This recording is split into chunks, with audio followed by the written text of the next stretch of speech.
Top 5 best pinakamagandang SUV car ng Toyota Motors na hindi pa man inilalabas sa Pilipinas ay talagang tinatangkilik na ng marami. Ang mga modelong may mga makabagong specs and features na magagamit mo sa on and off-road ride condition. Ang mga 7 to 8 seater car na mga modelong ito ay napupuno ng maraming features at mga makabagong disenyo, sinamaan ng mga gamit na napakamoderno. Yan ang iisa-isay natin kasama ng mga presyo nito. Pero bago yun, syempre kung bago pa lamang po dito sa akin channel, baka na mag-subscribe button pati ng notification bell para naman mag-update lagi sa mga video gagawin ko pa. Alright, simulan na natin to!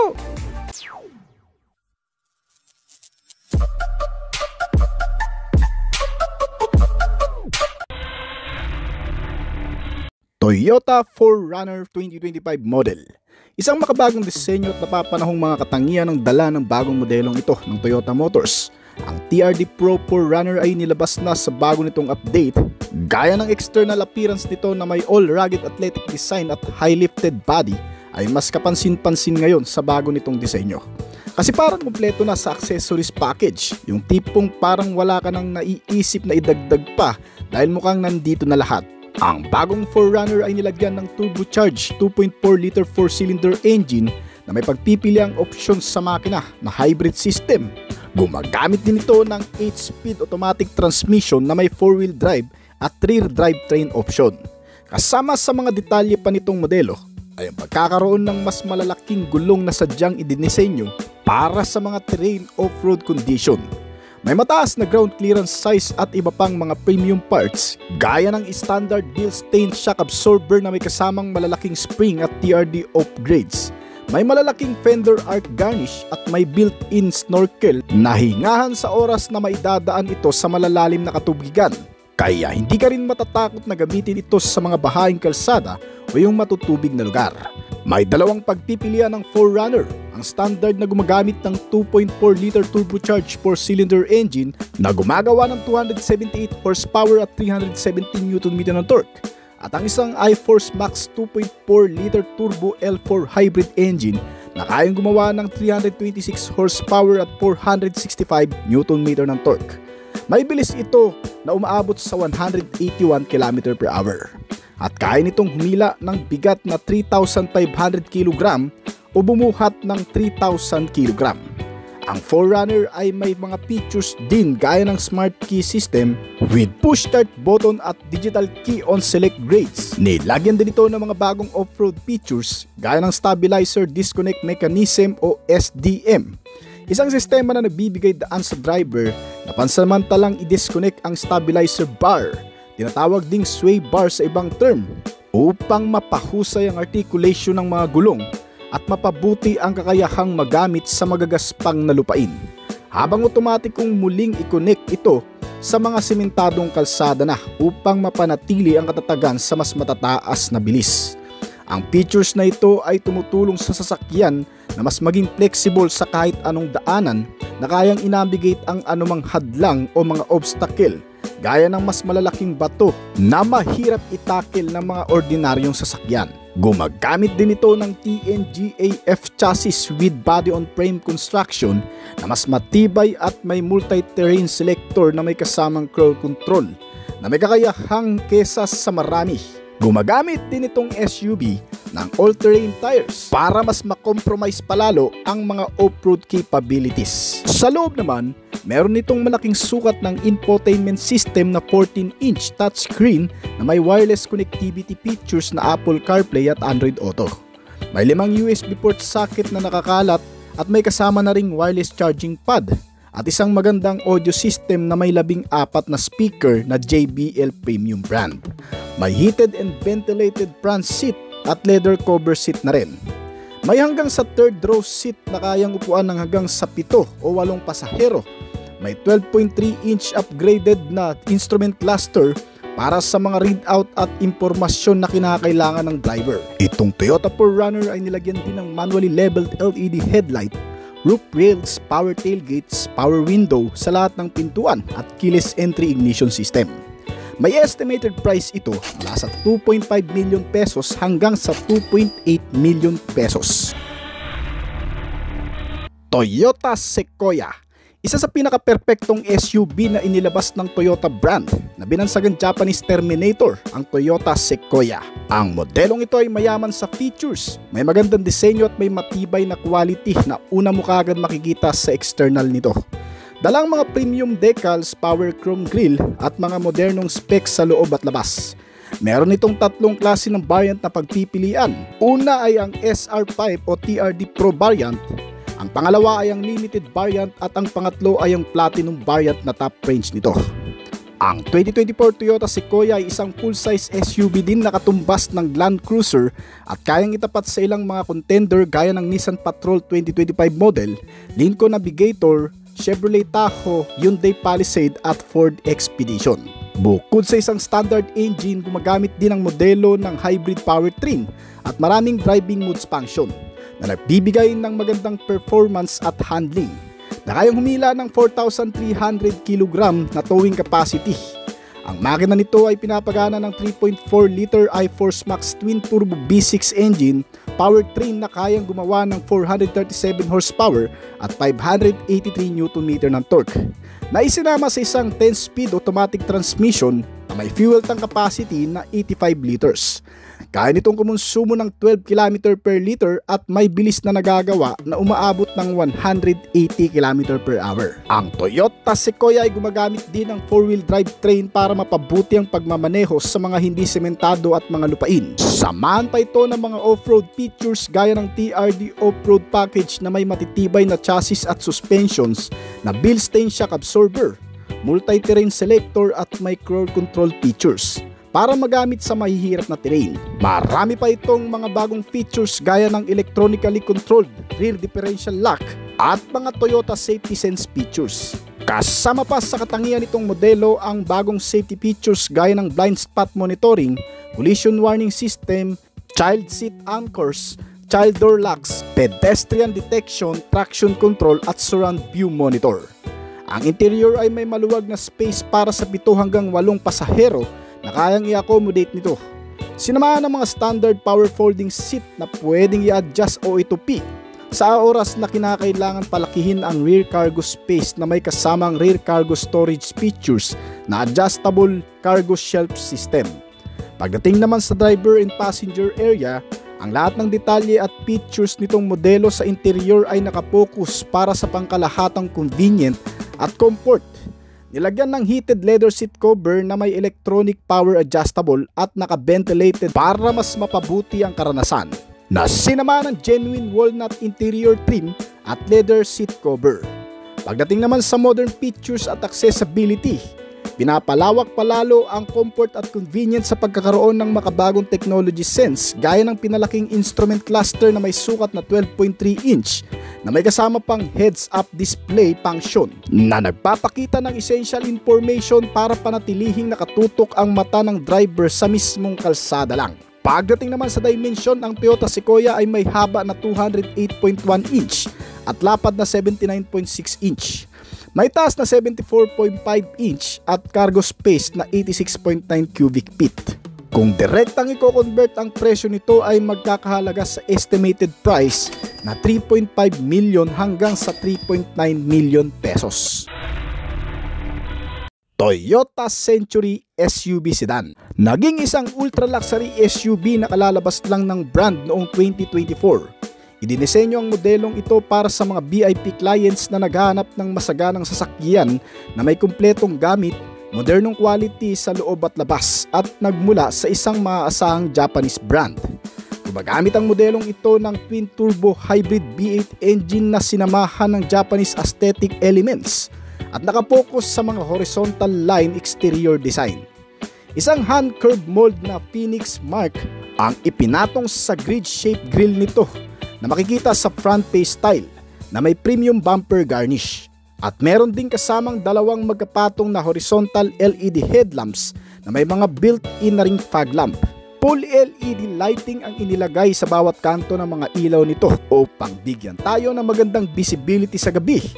Ang Century SUV Sedan ay pinapagana ng dalawang klase na pagpipili ang makina na ang isa ay gumagamit ng 3.5 liter V6 engine habang 5.0 V8 engine naman ang sa top variant na may hybrid system. at electric motors na kayang gumawa ng hanggang sa 425 horsepower at maximum torque na 500 Nm na may kabuuang bilis na umaabot ng 260 km/h. Mayroon din daw itong matipid na fuel consumption ayon sa manufacturer na may malinis ding emission compliance. Ang fuel tank nito ay nasa 95 liters na may mukhang sedan na body configuration pero may pagka-SUV ang dimension. Ang Toyota Century ay may haba kasi na 5,205mm at lapad na 1,990mm. May taas ito na 1,805mm at tumitimbang ng 2,570kg. Binibigyan daan ng pagkakaroon ng maluwag na cabin na magbibigay ng komportableng pagsakay ng 5 tao. May mga upuan na electrically adjustable na may kasamang full reclining capability at pwede mo ring i-adjust batay sa iyong kagustuhan. Ang mga seat ay mga naka-leather cover at may kasama pang massage function at ang buong cabin ay naka-bespoke interior finish at may toilet trees-like premium. Gumagamit din itong Toyota Century ng mga bagong features na hindi lang makikita sa exterior at interior nito, maging sa under chassis suspensions nito dahil ginamitan ito ng electronically controlled skyhook air suspension na kayang mag-adapt ng anumang klase ng daanan, ito man ay sementado o lupain. Ang Century ay may kakaibang door opener na sliding na nagbibigay access sa madaliang pagpasok at paglabas ng cabin at hindi sagabal sa kalsada. Itong bagong modelo ay magiging contender ngayon ng iba pang mga luxury vehicle ng iba't ibang brand gaya na lamang ng Rolls-Royce Territory. At ito ay nag-range sa estimated price na 9.6 million pesos. Bagong Pro Ace City 2025 model. Isang modelong ito sa mga tinatangkilik ngayong sasakyan ng brand sa iba't ibang bansa dahil sa dinadala nitong kakaibang mga katangian na kahit na sino ay siguradong magugustuhan. Unang-una, may malawak kasi na capacity na kayang sakyan ng hanggang sa 9 na pasahero habang nananatili pa rin ang versatility nito kahit saan mo man gamitin, dalhin at paganahin. Kung nangangailangan ka ng pang-deliver, cargo at family service, isa ito sa magandang i-offer ng brand para sa iyo. Ang bagong minivan ng Toyota ay may makabagong external dynamic design at features na hindi maikukumpara sa karamihan. Mas in-improve na powertrain at naglalaman ng mataas na kalidad ng build, makabagong features sa pangkaligtasan at iba pang mga gamit teknolohiya. At panalo rin sa katipiran. Isa ito sa pangkaragdagang MPV segment ng Japanese brand automaker na mag-i-stand out daw sa panahon ngayon. At ito ay available sa dalawang primary configuration. Ang una ay tinatawag na Toyota Pro Ace L1 na mas maliit at may kabuuang haba na 498.3 cm at nakatuon para sa cargo at business at may body cab platform design. At ang pangalawa ay ang Toyota Pro Ace L2 na may haba na 533.3 cm. Ang Pro Ace L2 ay may tatlong variant na pagpipilian. Ang standard variant na may 9 seating ang capacity, 3 tao ang pwedeng umupo sa kada row seats nito. Ang premium variant naman ay may 8 seating capacity, habang ang top-end variant naman ay may 7 upuan at may luxury presence. Mas pinalawak na interior at mas komportable sa pagkakaroon ng 2 captain chair. Mapipil din ang luxurious presence na ino-offer ng 7-seater top variant nito. At mas kumpleto sa ilang mga amenity, gaya ng pagkakaroon ng sariling mga lamesa sa captain seats.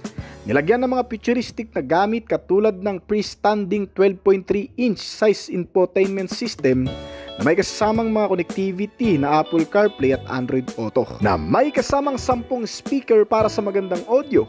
Nilagyan din ng 10-inch multi-information display meter panel gauge na may kasamang navigation system. Pagdating sa engine, ito ay pinapagana ng 2.0 diesel-powered engine at may fuel injection system common rail direct injection. Sinamanta ito ng electronic capability power hybrid system na siyang tumutulong para patipirin, palakasin, pagandahin ang performance level nito. At ang ilang mga components ng engine gaya ng 2,100 cubic centimeter displacement capacity nito ay sinamahan pa ng naka-inline 4-cylinder with 16-valve dual overhead camshaft at may bore and stroke size na 75 by 84.8 mm. Kaya ang resulta ay nakakagawa rin ng mas malakas na compression ratio na 16.5:1. Nilagyan din ito ng turbo intercooler, kaya kahit gamitin at may babad sa long ride ay hindi rin basta-bastang iinit ang makina. Ang kabuang makina nito ay pinares sa alinmang 6-speed manual na transmission at 8-speed automatic transmission na gumagawa ng 142 horsepower hanggang sa 174 horsepower. May average speed na nagagawang modelong ito na umaabot ng hanggang sa 180 km/h. Ang ilang variant naman itong modelo ay pinapagana ng mas mababang makina na 1.5 liter gasoline engine at may 6-speed manual transmission at gumagawa naman ng lakas na 118 horsepower. Bukod sa natural na makina, ang Pro Ace model na ito mga kaibigan ay pinapagana rin sa tulong ng battery electric powertrain na lithium ion at nagre-resulta sa magandang driving range, capability at mas madaling i-charge dahil kaya nitong ma-full charge sa loob lamang ng 45 minutes at kayang umabot ng battery lifespan sa layo ng 355 km na walang nasasayang na fuel. Bukod pa riyan, pagdating naman sa ilan pang mga convenient features, ang Pro Ace Toyota mga kaibigan ay nilagyan din ng mga high-tech na mga upuan, electronically power adjustable reclining seats with memory, leather seat cover na rin ito na may heat guard, at ang driver's seat ay may unique function na tinatawag na massage function para ito sa driver upang matanggal ang pagkangalay o pananakit ng balikat, pangangalay ng balakang at paa. Ay makaka-relax ka talaga dito, lalo na kung tayo ay bumabiyahe sa malayuan at sinamahan pa ng airbag sa mga upuan, kaya mas safe talaga. At para naman sa mga pasahero, may enjoy ng mga ito ang relax na pagkakaupo sa pagkakaroon ng maluluwag na interior at automatic na mga aircon system na may kasama ng climate control, mga USB port na saksakan ng gadget at may kasama na ring bottle and cup holder at mga bulsa na lagayan ng mga gamit. Maraming libangan sa loob nito, lalo pat nilagyan ito ng malaking sukat na TV screen na 12.3 inch. Sinamahan din ito ng Sky View Panoramic, wireless charging pad at kakaibang set ng multifunctional na steering wheel. At ang rear compartment base storage naman nito ay may kasamang divider or separator, foldable at sliding ang third row seats para ma-extend ang capacity nito for cargo at kung may mga ikakarga kang malalaking gamit. Naka fully carpet na rin itong flooring nito at gumagamit din ng power sliding doors na automatic na nagbubukas sa oras na itataas mo ang paa mo o ipapadyak sa pintuan nito para mas mapadali ang access ng pagpasok sa sasakyan. Ang Premium Pro Ace City ay nakadisenyo sa pagiging modernong gamit, accessibility, class at elegante. Medyo moderno na talaga. Keyless entry, push start button na rin ito para mapagana. At may kasama na rin cruise control system na nagpapagaan sa maghapong pagmamaniubra. Nilagyan din ito ng 180-degree camera para sa magandang visual sa loob ng sasakyan at para mas ligtas na rin ang pagmamaneho. Pagdating sa safety features, kumpleto sa mga makabagong safety sense itong modelo. Gaya ng pagkakaroon ng maraming airbag, hindi lamang sa driver, passenger, meron na rin sa bawat gilid nito, kaya safe ang buong pasahero nito. Sinamahan pa ito ng safety auto-dimming rear view mirror na kumokontrol sa mga liwanag na tumatama dito na nagmumula sa ilaw ng ibang mga sasakyan. Meron din itong mga rear parking sensor at mga parking sensor sa front. May kasamang front and rear camera for better parking assistance. At sinamahan din ng auto-retracting door mirrors. Kabilang pa sa mga safety features nitong modelo ay ang pagkakaroon ng Toyota Advanced Safety Sense, isang modernong features ng brand na inilalagay sa mga makabagong modelo nito. Kalakip ng bagong safety features nito ang pagkakaroon nito ng collision warning, lane departure assistance, rear cross traffic alert, blind spot monitoring at lane tracing assistant. Papakinabangan mo ito lalo na sa mabibilis na klase ng kalsada o yung mga highway passes na kung saan kinakailangan talaga ng mga advanced safety features, lalo na kung marami ang mga sumisingit, nag-overtaking at may mga biglang sumisingit na mga kasabayan. Sinamahan pa ito ng kakaibang safety features na tinatawag na plank guard system. Isang sistema o kagamitan na gumagamit ng 12 sensor sa kabuuan na nakapalibot sa modelong ito. Kung saan wawardingan tayo sa mga obstacles na hindi natin minsan nakikita at posible nating mabangga o matamaan habang tayo ay nagpapatakbo. Gumagana ang warning nito sa pamamagitan ng audio alerts at visual na imahe na lumalabas sa infotainment screen nito. Ang kadalasang mga sasakyan na may mga ganitong sistema ay napapalibutan din ng mga airbags sa loob nito para madagdagan ang pangkaligtasan at pangsiguridad ng bawat pasaherong sasakay dito. At ang ilan pang mga particular safety sense nitong Pro ACT mga kaibigan ay sinamahan pa ng anti-lock braking system, electronic brake force distribution at ng brake assist na sumusuporta sa magandang paggamit ng preno lalo na sa mga emergency braking. Lagyan din ito ng parehong mga naka-disc type na klase ng brake sa front and rear. Papatibay at nagpapalakas ng kapit ng preno at mas nagiging malakas lalo na sa mga pababang kalsada. Tinamaan pa ito ng hill start assist kung saan magagamit mo naman sa mga paahon. Bilang pa sa mga nilalaman nito ay ang vehicle stability control system at traction control na magagamit mo naman sa mga off-road trips adventure. Kasama na rin crash sensor, front and side impact beams, seat belt warning, mga seat belt at marami pang iba. Ang modelong ito ay sagana rin sa mga security sense gaya ng pagkakaroon ng central locking, power door lock, anti-theft device at engine immobilizer system. Pagdating sa chassis, brakes and suspensions, lagyan ito ng matitibay na klase ng bakal para suportahan ng bawat pagpapaandar sa loob at labas ng kalsada sa pamamagitan ng front suspension na MacPherson strut, habang multi-link suspension with shock and coil spring naman sa rear suspensions nito. At pagkakaroon ng parehong disc type na braking system, makakapit na gulong na may kabuuang sukat na 17-inch, naka-tubeless tires at alloy wheel mags. Mataas na rin ang ground clearance itong modelo, may kabuuang sukat na 160mm. Bagay na magugustuhan mo lalo na kung mahilig ka mag-off-road ride o kaya naman maidaan sa mga bahaing kalsada. Hindi kinakailangan itint ang mga window glass nito kasi nilagyan na rin ito ng privacy glass na parang nakatint na naklase. Nagkakahalaga ang kabuuang presyo nito sa European market ng 54,412 euro na kung direkta natin i-convert sa Philippine peso, ito ay aabot ng 3,426,867.76 pesos. Ang Toyota Land Cruiser ay ang pinakamatagal ng nameplate ng Japanese automaker na patuloy pa rin ginagawa magpahanggang ngayon. Dala nito ang makasaysayang lahi ng pinakaunang modelo nito na ginawa pa noong 50s na nagbigay sa Land Cruiser ng magandang reputasyon bilang isang subok na full-size SUV sa maraming karanasan at pakikipagsapalaran sa lahat ng anumang klase ng kalsada na dadaanan. Marami nang binago mula sa pinakaunang bersyon hanggang sa kasalukuyan ngayon na kung saan ang maalamat na off-roader ay patuloy nang lumalago at tumatatag sa pagiging compact full-size SUV. At ngayong taon, itong Land Cruiser ay mas magiging popular palalo sa marami dahil sa pinakabagong pag-re-update na naman ngayon ng brand sa modelong ito ay sobrang mas magugustuhan mo pa talaga.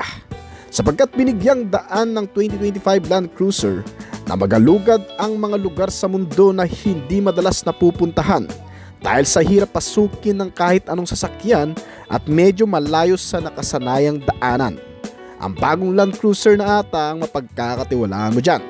Dala nito ngayon ng pinatatag na kumpiyansa sa modernong anyo, gaya ng makantong hugis na may matapang na disenyo at isang black Toyota Heritage front grille, square side mirror at athletic fender flare. Ang rig na ito ay handa na para sa kahit saang pakikipagsapalaran. Ito man ay mahirap na trail o masusukal na urban jungle. Inilabas ang Toyota Land Cruiser 2025 sa dalawang klaseng variant na pagpipilian. Pagdating sa exterior, ang bagong Land Cruiser ay mayroong mga built-in mudguards, black door handles na makikita. Pero ang harapang bahagi ng parehong variant nito ay magkaiba. Dahil ang standard na variant nito ay mayroong heritage-inspired circular LED headlamp, samantala ang mas mahal na variant naman ay may rectangular shape LED headlamp. Marami ring pagkakaiba sa mga specs and features ng dalawang ito, pero para mas kumpleto ay babanggitin na rin natin lahat na meron sa mga modelong ito. Nakakuha ang bagong Land Cruiser ng isang integrated LED daytime running light na nagpapalakas ng visibility nito sa araw. Ang signature na disenyo sa likuran ay sinamahan ng bagong hugis ng tail lamp na may kasamang Land Cruiser badge. Automatic ding nagbubukas ang tailgate nito para sa madali ang access, lalo na kung may mga ilalagay kang gamit. Pero meron pang special sa features nito, ang jump protection, na kung saan ay pwede mong buksan ang mismong bintana lang nito o yung mismong salamin lang. Sa puntong ito ay pwede mong i-minimize ang space, lalo na kung maliit lang naman ang mga ikakarga mo. Nilagyan pa ito ng mga rain sensing wiper na kusa namang gumagalaw kapag ang windshield ay natalsikan ng tubig o nabasa. Ang smart key remote nito ay nakokontrol ang pagbukas ng mga pintuan sa driver, passenger at ang tailgate, na kung saan ito rin ang ginagamit para makapag-operate ang engine kapag pinipindot na ang push starting. Ang iba pang bahagi na makikita mo sa external nito ay ang pagkakaroon din nito ng front LED fog lamp, roof rails, mga skid plate na undercover ng engine at transmission case na protection din sa mga putik at bato na ma-encounter sa oras na maidaan sa mga terrain. Nilagyan din ito ng mga off-road ready tires na malalaki na may kabuuang sukat na 18-inch na magbibigay dito ng mahusay na stability power at mas makapit. Pagdating naman sa interior ay maingat na idinisenyo ang bawat paligid ng loob nitong modelo. Nilagyan ng bago at komportableng mga upuan na naka-leather seat cover na sinamahan ng 2,400 AC inverter na may 3-zone automatic front and rear climate control at may another push button control sa second row seats. Individual temperature settings para sa driver at passenger at ng iba pang mga pasahero sa likuran para ma-meet ang kanya-kanyang preference pagdating sa aircon temperature. Nilagyan din ang loob ng bagong Toyota Land Cruiser ng 6 na USB port socket para sa charger at isang wireless charging pad para sa driver. Ang nagbibigay buhay sa loob ng Land Cruiser ay ang 12.3-inch Toyota Audio Multimedia Touchscreen na may kasama pang 14 na speaker, audio system na premium JBL, mga wireless connectivity gaya ng Android Auto, Bluetooth connectivity at Apple CarPlay compatibility features. Itong bagong Land Cruiser ay nakakuha pa ng maraming convenient features para mas komportable palalo ang pagsakay. Gaya na lamang ng 12 lagayan ng baso at mga bottle drinks. Nilagyan din ito ng 12.3-inch digital gauge cluster na makikita ang selectable gauge display screen at fuel economy, maging ang driver assist, vehicle information at ang driving mode selectors. Ang isa sa mga highlights pa nitong bagong Land Cruiser ay ang pagkakaroon ngayon ng heads-up display para manatiling nakapokus ang tingin ng driver sa unahan ng windscreen na kung saan doon na rin makikita ang mga impormasyon sa pagmamaneho. Pagdating sa engine, ang nagpapagana naman dito sa bagong Land Cruiser ay ang turbocharged 2.4 liter na may 4-cylinder na sinamahan pa ng iForce Max hybrid system at nakakonect sa isang 8-speed automatic transmission para makapag-generate ng mas malakas na maximum output na 326 horsepower at 460 Nm ng torque. Ang Land Cruiser ay gumagamit pa rin ng full-time 4-wheel drive system na nagbibigay ng parehong lakas sa harap at likurang mga gulong nito upang mas mapabuti ang traksyon at katatagan sa iba't ibang klase ng kalsada na tumutulong din para mas makontrol ng maayos ang pagmamaneho during trail. Nadinagdagan ng 3 klaseng driving mode system gaya ng sports mode, eco mode at normal mode na may top speed na 170 km/h. Itong bagong Toyota Land Cruiser ay nakakuha rin ng mas magandang fuel economy. Sa tulong ng iForce Max hybrid system sa engine ay kaya nitong maging matipid sa fuel na may fuel consumption rate na 14 km/L at fuel tank capacity na 68 liters. Bibigyan ka rin nito ng malawak na interior space gamit ang mas malaking sukat nito kumpara sa ilang mga SUV. Ang sukat ng haba kasi ng Land Cruiser ay nasa 4,980mm, may lapad na 1,980mm at ang taas nito ay nasa 1,950mm. May ground clearance size itong bagong Land Cruiser na 235mm at tumitimbang ng hanggang sa 2,431kg. Ang Toyota Land Cruiser ay nilagyan din ng bagong Toyota Safety Sense Suits 3.0 para magbigay ng maayos at mas ligtas na biyahe sa araw-araw, na pinapangunahan ng pre-collision system na may pedestrian detection. Ang safety features na ito ay iniiwasang makabangga ng mga biglaang humihintong sasakyan sa unahan at ng mga biglang tumatawid na pedestrian.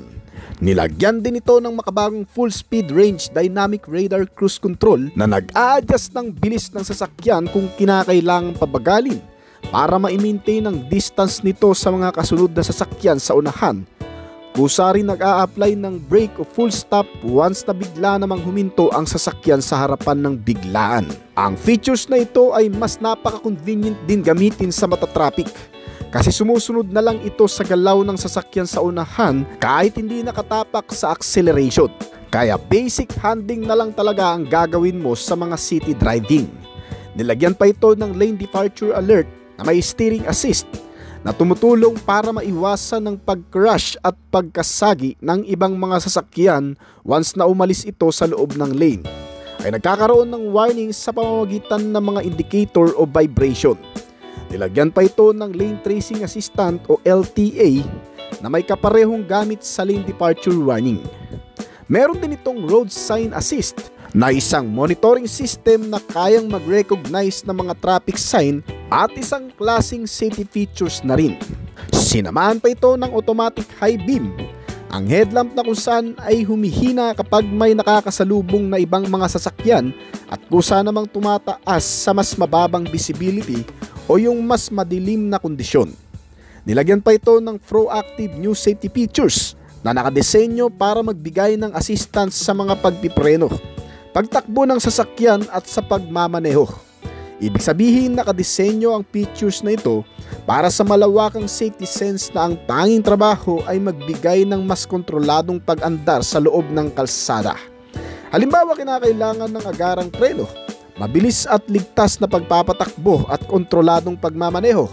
Sa kahit ano pang klase ng kondisyon ng kalsada, ito ay mas magagamit mo nang ligtas sa tulong nitong proactive new safety features. Ang bagong Land Cruiser ay nakakuha rin ng blind spot monitoring system, ng rear cross traffic alert features para sa mga pagpapaatras at ng isang trail merge warning features na para naman sa mga towing. Nilagyan din ito ng front cross traffic alert na nagbigay ng mas malakas na sensor lalo na sa mga hindi kabisadong kalsada na may mga bigla na lang sumusulpot sa harapan. Meron itong 3-point seat belt for all seating position na may driver's side emergency lock retractor o ELR na automatic na nag-i-extend sa mga normal driving. Pero kapag nagkaroon ng kumusyon, paggaan o full stop ay automatic ding itong humihigpit para maproteksyonan ang mga occupants. Nilagyan din ito ng adjustable front and second row outboard seatbelt anchors, driver and passenger active seatbelt pre-tensioner system with force limiters, at isang child protector rear door locks and power window lock control. Kaya kahit ang mga batang pasahero o kahit sino mang nakaupo sa loob nitong modelo ay siguradong secure at safe sa bawat biyahe dito sa Land Cruiser 2025 model. Meron din itong front and rear parking assist with automatic braking, integrated backup camera display with projected path at isang 360 o around view monitoring system na kung saan makikita naman ang buong paligid nito. Sa loob nitong sasakyan gamit ang mga kamera na nakapalibot dito. Meron itong anti-theft system with engine immobilizer, isang safety exit alert, may tire pressure monitoring system o TPMS na may direct pressure readout and individual tire location alert. Meron itong Star Safety System na may kasamang Enhanced Vehicle Stability Control o VSC. May traction control system na mas magagamit mo naman sa mga off-road ride adventure. Nasinamahan pa ng anti-lock braking system o ABS na nag-a-unlock sa maigpit na kapit ng preno. Sinamahan ito ng Electronic Brake Force Distribution o EBD at isang Brake Assist o BA. Ang Smart Stop technology ay dinagdag din para mas mapabuti ang mga pagpipreno lalo na sa mga emergency braking. Ang interior nitong bagong Land Cruiser ay napapalibutan ng 9 na pirasong mga airbags para mas ligtas din ang mga ulo ng pasahero lalo na sa matinding impact. Meron itong advanced airbag system na may driver and front passenger dual stage airbags, may driver and front passenger seat mounted side airbags, at may driver and front passenger knee airbags. Meron nitong front passenger seat cushion airbags at front and rear side curtain airbags. Ayan naman, ang impact ng malakas na pagkabangga sa loob ay hindi masyadong malubha sa mga pasahero nito sapagkat sasaluin lang ng mga airbags na puputok kung sakaling magkakaroon ng matinding banggaan. Para naman sa mga off-road features, itong Toyota Land Cruiser ay nilagyan ng crowd control na nakadisenyo para sa mahihirap na terrain na nagbibigay tulong sa driver para mas makontrol ang acceleration at pagpipreno. Para makapag-focus ang driver lang sa manubela at hindi sa lakas ng pagpiga ng acceleration o paggamit ng preno. Trabaho na ng crowd control na i-manage ang tamang bilis at pagpapahinto ng sasakyan sa mga oras ng terrain o kahit saan mang off-road adventure. Kaya naman, hindi mo na kailangan pang maging bihasa sa pagiging off-road driver dahil sa safety features na ito. At ang panghuli, ang multi-terrain selector na mas mapapakinabangan natin sa mga off-road ride trips. Itong bagong Toyota Land Cruiser ay nagre-range sa estimated price na 5,752,000 hanggang sa 6 million pesos.